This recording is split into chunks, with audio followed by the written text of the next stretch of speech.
Bonjour, bienvenue à Lumière du Monde. Aujourd'hui, on vous amène à la rencontre d'une religieuse de 95 ans. Sa vie entière est une réponse à l'amour. Un témoignage émouvant qui nous questionne. Qu'est-ce qui rend une existence vraiment belle? Ensuite, ce sera le temps d'écouter la jeunesse. Des ados prennent la parole, sans filtre, pour parler de leur foi. Leur regard va peut-être vous surprendre. Ça vous intrigue?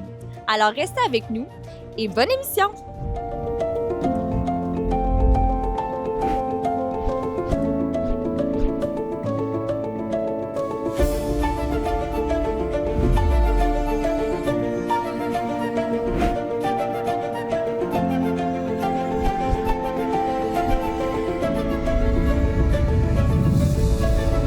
Elle parle de son amoureux avec des étoiles dans les yeux. Mais ce n'est pas une histoire comme les autres. À 95 ans, Sœur Marcella nous ouvre la porte de son univers. Une vie simple, mais remplie d'amour pour les gens. Comment on peut cultiver la joie de vivre après 75 ans de vie religieuse? Vous allez le découvrir. Vous allez venir voir mon amoureux. Vous entrez dans mon studio. Ici, c'est mon chez nous. Je vais fumer votre lit ici, c'est beau le chapelet. Mettez-vous cela tous les jours? Oui, c'est mon amoureux. Et le matin, je le mets là, puis je dis au Seigneur, repose-toi, c'est à moi à travailler. Moi, je suis sœur Marcella Laprise. Ça fait 75 ans de vie religieuse que je suis dans la communauté des Petites Franciscaines de Marie. J'ai 95 ans d'âge, puis je suis comblée par le Seigneur. Mon enfance, je suis née dans une famille de 16 enfants, 10 filles et 6 garçons. Puis mon enfance était une enfance ordinaire. J'ai eu l'essentiel. Des fois, je fais un recul de ma vie, puis je me dis, j'ai été comblée parce que dans les années de mon enfance jeune, il faut que je recule 75 ans en arrière, nos parents ne nous gâtaient pas beaucoup, mais ils nous aimaient. Puis je me souviens beaucoup de choses de mon enfance parce qu'ils nous donnaient l'essentiel, l'amour. Et c'était pas comme aujourd'hui qu'on s'embrassait puis qu'on se collait. Ça c'était pas la mode. Mais on le faisait au jour de l'an. Mais l'essentiel, c'était de nous aimer, d'avoir bien soin de nous, là. Puis quand on avait une gâterie, on était tellement contente, on s'en rappelait pour l'année. À Noël, c'est un orange puis une pomme, puis ma mère elle tricotait une petite poupée ou quelque chose d'essentiel, une paire de bas, des gants, des choses qu'on avait besoin. Puis ça, c'était nos bas de Noël. Puis c'était pas plus que ça, puis c'était assez. On s'amusait avec des boîtes de carton, puis ça faisait pareil. La prière du soir est belle, la prière du matin aussi. Jeune, j'ai toujours aimé le Seigneur, je ne sais pas pourquoi, parce que ma mère, parce qu'on a pris l'amour de ma mère. Moi, la vie de prière, c'était pas un sacrifice. Ah mon Dieu, à 7 ans, je voulais faire une sœur, je n'en connaissais pas. Puis il y avait des sœurs d'Immaculée qui venaient quêter, je restais dans un rang à Saint-Honoré. Puis je disais, maman, moi plus tard, je vais faire une sœur. Tu n'en connais pas, tu ne pourras pas faire de sœur. En 1947, je crois, 45, là, les franciscaines sont arrivées dans ma paroisse. Puis là, je comprends que j'étais assez folle de connaître une communauté. Là, j'ai dit, mon rêve va se réaliser, moi, je veux faire une sœur. J'étais décidée. Puis je suis rentrée à 18 ans, mais je suis venue 2 ans pour voir si j'avais vraiment la vocation. Mes parents n'étaient pas d'accord, ma mère surtout. En tout cas, ma mère n'était pas d'accord, mais le bon Dieu est plus fort que ma mère. J'ai fait ma profession en 1949. J'avais 22 ans. Puis quand j'ai signé ma profession, il fallait signer devant la supérieure générale. On signait 3 fois. La première fois, on faisait 3 la première année, deuxième année qu'on aurait pu sortir. Moi, je signe pour la vie. Je n'ai jamais regretté parce que j'avais la vocation. Puis plus je vieillis, plus je me rends compte que j'aime le Seigneur. Le matin, je fais toujours 1 heure d'adoration. Puis le soir, je fais toujours une demi-heure, de 4h à 4h30, si vous me cherchez, je suis à la chapelle. Pour rendre grâce de ma journée, je dis, je suis comblée, puis j'ai, comme tout le monde, on a nos petites affaires, puis on a nos petites fragilités, même si on est en communauté. Puis j'arrive devant le Seigneur, puis je dis toujours, j'arrive avec les bras chargés. J'ai beaucoup de choses à te demander, mais je commence par te dire merci de ce que tu m'accorderais. Puis là, je commence à ouvrir mon paquet tranquillement, mais je commence par la reconnaissance d'abord. Après ça, faire un petit bilan. Dans la journée, est-ce que tout a été parfait? On vit communautairement, c'est comme dans le mariage, c'est pas toujours facile. Puis on a des fois des heures dans la journée, des petites heures. Mais je ne me coucherai jamais sans dire au Seigneur, je vais aller mettre un petit mot à la porte de ma consoeur, ou je vais m'organiser pour la rencontrer, pour lui dire je t'aime. La vie est belle parce qu'on se la fait belle. Puis notre économe général, combien de temps tu es arrivé ici, le toi? Ça fait presque 7 mois parce que je suis arrivée ici à janvier. Ça, c'est mes consoeurs. Louisette. Louisette, ça fait à peine 1 an, elle arrive de cette île, mais on aurait dit qu'elle a toujours vécu avec nous. Ah oui, c'est sûr. On n'a pas vu de... Elle s'est habituée très vite.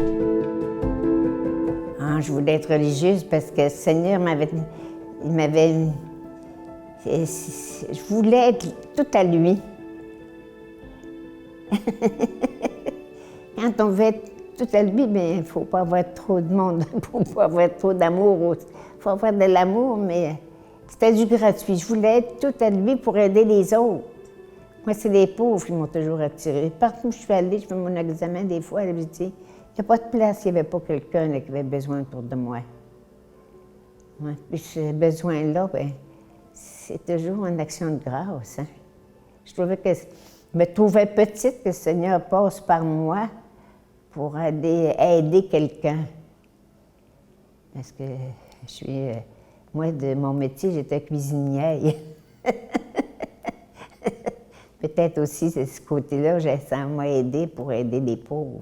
J'ai pu leur montrer des fois qu'est-ce que c'est que l'économie, puis toutes des choses de cuisine. Des moments de doute pour mon amoureux? Non. Mon amoureux, j'ai jamais douté. Parce que quand quelque chose ne va pas, là, le matin, des fois, ou dans la journée, là, quelque chose qui m'inquiète, là je communique avec lui. Il dit, viens, là, ça me prend une lumière, j'ai perdu la lumière, redonne-moi la lumière. Puis c'est rare. Ou j'ouvre la parole de Dieu pour dire que ça fait 100 fois que je la vois, puis cette fois-là, c'est cette parole-là qui vient me chercher. C'est incroyable. Hein? Oh, moi, je te dis, plus je parle du bon Dieu, plus je suis en amour. Je le trouve bien extraordinaire. Pourtant, j'aimais les hommes. J'allais à l'école, puis petit gars, je te dis que c'était pas laid. Mais lui, il était plus fort.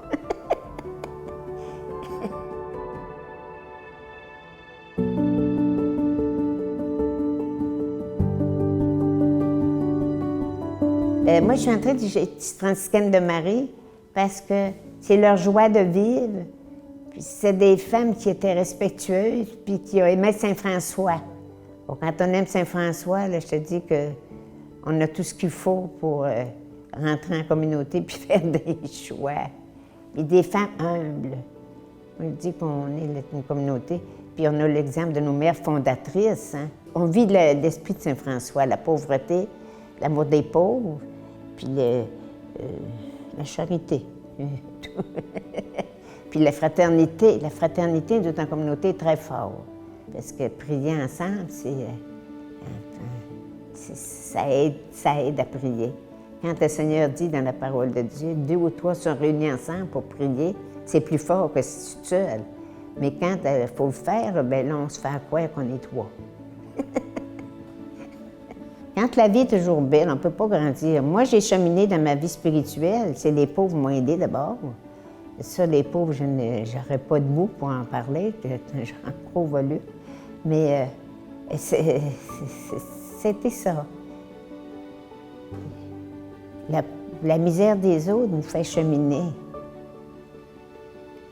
Puis j'ai jamais regretté. Ça, je peux dire, par exemple, que mon amoureux, là, il est bien fidèle. Elle est touchante, sœur Marcella. Elle dégage beaucoup de lumière. On fait un petit intermède dans son témoignage pour vous présenter quelques adolescents. Vous voyez qu'on ne peut pas juste parler de la foi au passé. Aujourd'hui, un vent de renouveau souffle chez les jeunes.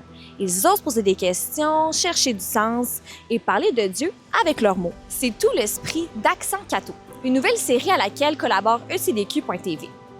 Elle est pensée pour les réseaux sociaux, des capsules courtes, claires et vivantes où des ados passionnés partagent leur foi. Ils parlent avec authenticité, humour et profondeur. Voici un aperçu avec 3 extraits qui donnent le ton. OK, qu'est-ce qui, dans le péché, blesse Dieu?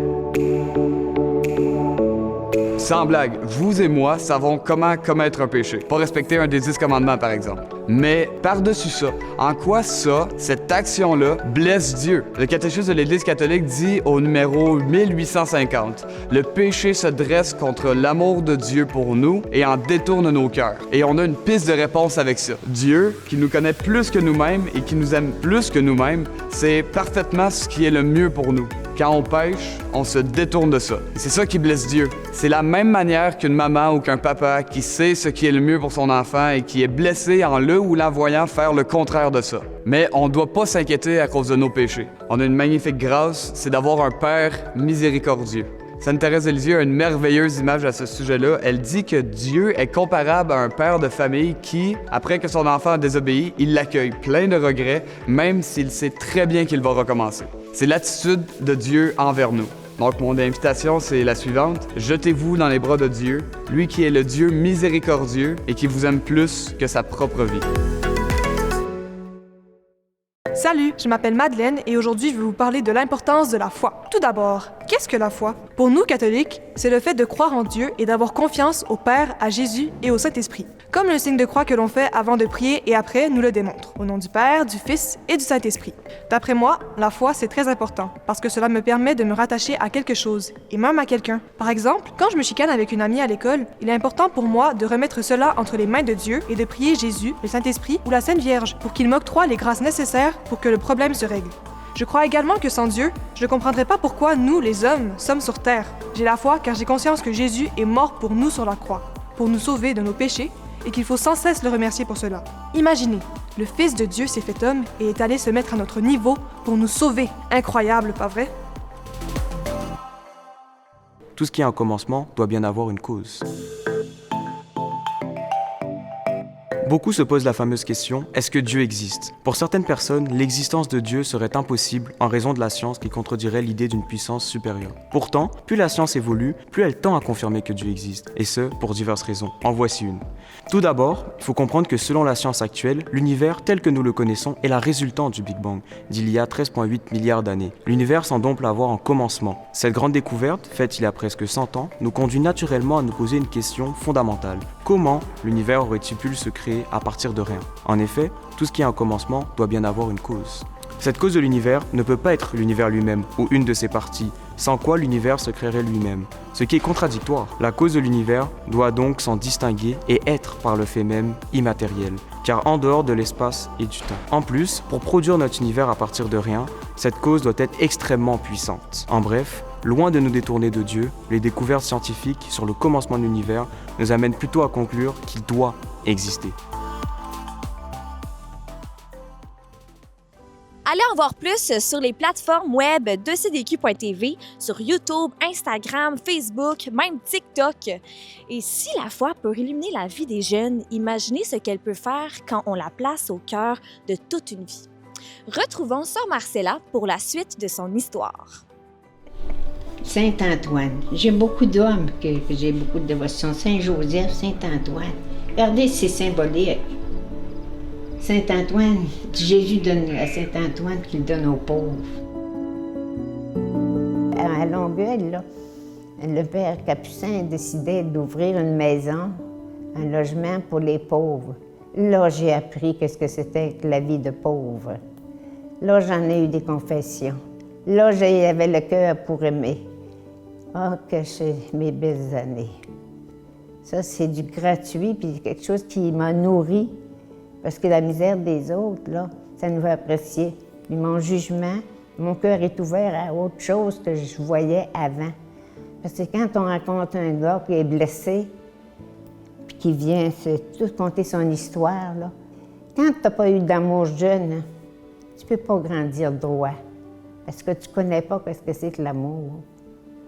Moi, j'étais avec des gars de la rue 4 ans, là. Un jour, un des gars, il y a 20 ans, puis il se lève le matin bien fâché, puis il sacrait tous les noms du ciel.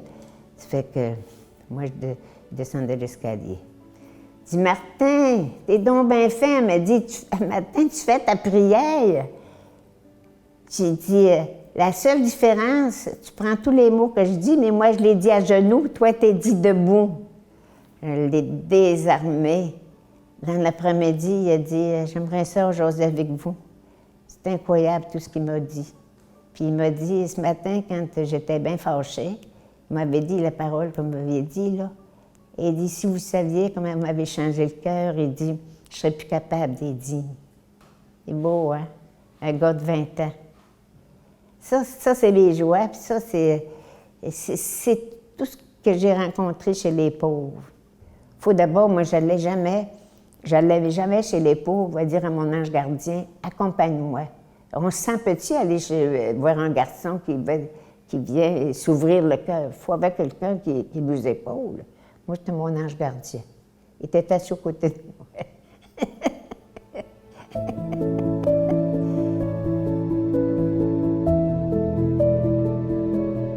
Ils sont assoiffés de Dieu.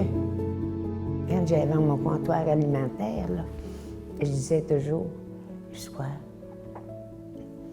il y a plus de monde qui sont venus ici aujourd'hui pour rencontrer des valeurs ou des femmes engagées ou des gens engagés, les bénévoles, du monde engagé, qui venaient pour le pain. Ça, j'en ai vu bien des fois. Puis quand ils venaient comme bénévoles, ils venaient pas chercher la nourriture, ils venaient pour la nourriture. Mais ils venaient parce qu'ils savaient qu'il allait se faire une famille, des femmes comme elles, des hommes ensemble. Puis là, ça, c'est le bon Dieu. Hein? C'est du bon Dieu. Parce que les gens qui venaient chez nous, parce qu'ils avaient faim, hein? Puis c'était bien averti qu'il n'y avait pas le droit de juger. Hein? Ah, ça n'est jamais, s'il avait fallu qu'une bénévole passe des réflexions, parce que je disais toujours, la bénévole qui est bénévole, vous êtes rentrés assis à terre. Parce que ces gens-là, ils sont pauvres. Là. Tu les relais tranquillement, tu leur dis qu'ils ont de la dignité, tu leur dis que tu es capable de faire de la soupe, tu es capable de... Quand le mari est aujourd'hui, tu n'es pas en rien, il faut lui remettre dans le cœur qu'elle est une personne humaine, puis qu'elle a un cœur généreux, puis qu'elle a un cœur ouvert, puis il faut découvrir leurs qualités. Puis, ça, c'est mes plus belles années.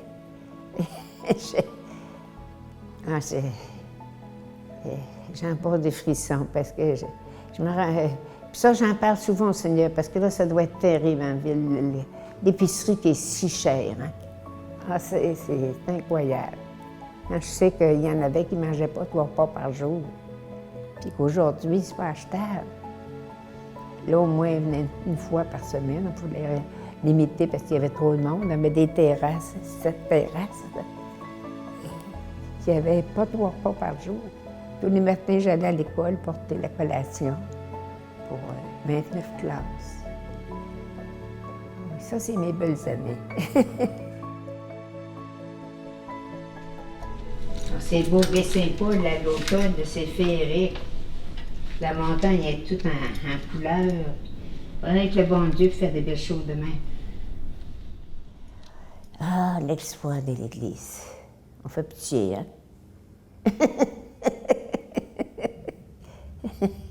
Moi, je dis, par exemple, je vais vous le dire sincèrement, j'accueille mes neveux assez souvent, des neveux, des nièces, là. Il y a beaucoup d'espoir. L'Église, elle ne sera pas comme la mienne. Mes neveux et mes nièces, là, ils ne prient pas comme moi. Puis c'est heureux, parce qu'il a pris une autre façon. Il en est venu la semaine passée d'Ottawa, puis j'en ai eu de Chicoutimi, puis j'ai été à ma sœur, puis tout le monde me parlait un peu de de leur vie quotidienne, ils ne parleront pas du bon Dieu comme moi, mais il est peut-être plus profond que le mien. Parce qu'ils touchent à d'autres choses dans le monde aujourd'hui, c'est pas facile non plus, là. Puis ma tante, tous ceux qui ont une petite affaire, c'est ma tante, on veut fort, on veut ici, on veut ça, on veut ici. Là, je monte à prier dans ce temps-là. Je me dis, là, je suis prête à prier, mais il faut que vous faites avec moi. La prière, c'est pas toute seule. Ça se fait à 2, puis à 3, puis à 4. Et puis jamais je vais leur dire, vos enfants ne sont pas baptisés. Non. Ça, c'est pas mon affaire, c'est l'affaire de Dieu. Moi, j'ai à prier, puis le reste, ça ne m'appartient pas. Hein. Je les aime autant que s'ils étaient tous baptisés, mais je les baptise tous dans mon cœur. Je suis certain que ma bénédiction, je suis certain que le bon Dieu accueille ma bénédiction. Oh, j'ai même des prières, mais surtout mon cœur accueille. Ma prière du matin, je peux te la faire fort. Seigneur Jésus, je viens t'offrir cette nouvelle journée.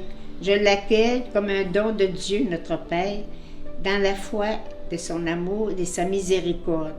Aujourd'hui, ouvre mon cœur à la beauté de la création, à la bonté des personnes que je rencontrerai, que je sache voir les gestes d'amitié et d'entraide, ainsi que les initiatives de justice et de paix. Aujourd'hui, à 95 ans, il me reste 4 choses. La prière, la contemplation. La contemplation, je peux contempler.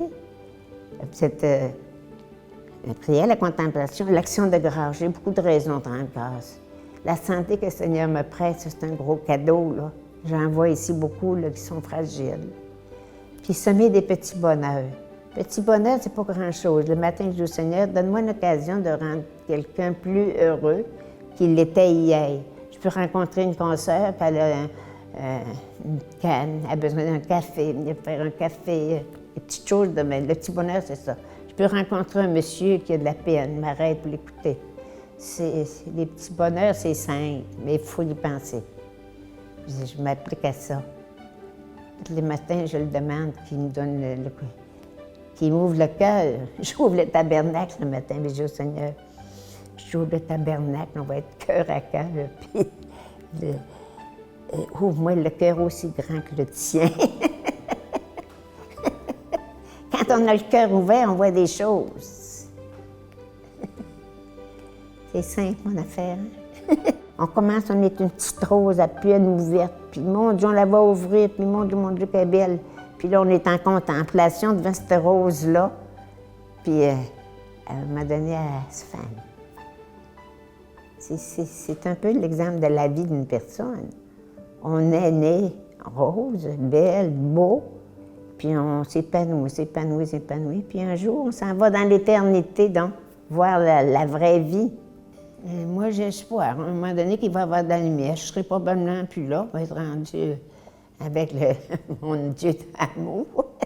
Mon Dieu d'amour. J'ai hâte de le connaître. Aujourd'hui, ouvre mes mains dans l'accueil et le partage afin que la bienveillance et la miséricorde soient victorieuses dans ma vie comme elles l'ont été dans la tienne. Je suis en amour. Quand tu es en amour, là, si tu continues à l'apprivoiser, mais à en avoir bien soin. Des amoureux, là, si vous vous dites pas au moins de temps en temps que vous vous aimez, c'est pas nécessaire de dire les mots. Tu t'apportes une fleur, une petite délicatesse, un café, n'importe quoi, une chose simple comme ça. Et ça, mes neveux, continuez d'être en amour. C'est pas nécessaire de faire des grandes choses, des petites choses du quotidien. Puis le bon Dieu, là, ils aiment tout. Le mec qui me fera quoi, là, il en est venu un l'autre fois, puis il dit, je suis athée. Puis là, je me mets à rire. J'ai dit, athée de quoi? Il dit, moi, c'est la nature. Bien, si tu vois la nature belle, tu sais bien qu'il y a quelqu'un qui l'a fait, c'est pas toi, là. Oh, ma vie a été bien ordinaire, mais je m'en vais vers le Seigneur dans la paix, dans la sérénité, dans l'abandon. Il m'a choisi, puis moi, j'ai répondu à son appel, mais je l'aime. Oh, je peux vous dire que ma vie, si je faisais un résumé de ma vie, ça serait une action de grâce. Une action de grâce. À travers les difficultés, le Seigneur était fidèle. Puis j'aime beaucoup dire que le Seigneur est un Dieu fidèle. Il ne m'a jamais abandonné, même dans les difficultés. J'en ai eu des difficultés. Mais avec la prière, on passe au travers quand on a confiance. Parce que le bon Dieu, il est présent. Il est présent, puis plus tu vieillis, plus tu es en amour. Puis l'amour, on n'a pas besoin de mots. On se regarde. Des fois, je vais à la chapelle, je suis toute seule. Puis j'ouvre le tabernacle d'eau. On est humains, toi et deux, hein?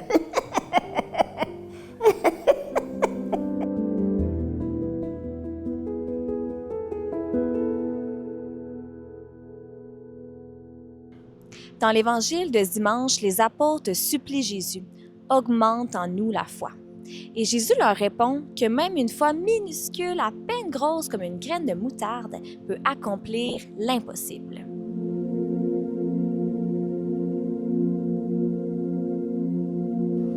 Dans cette émission, nous avons vu ce que peut faire une foi humble. Elle traverse 95 ans de vie donnée. Elle se partage avec fraîcheur sur les lèvres des jeunes. Elle se traduit en gestes simples qui relèvent, qui consolent. Rien d'extraordinaire, et pourtant, tout change.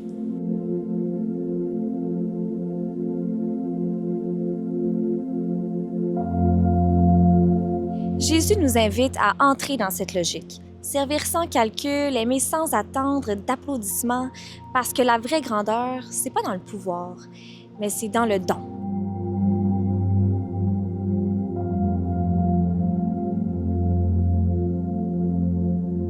Alors cette semaine, pourquoi ne pas poser un acte de foi concret? Une prière sincère, un service discret, un mot qui redonne courage. Ce sont ces petites graines qui déplacent les montagnes.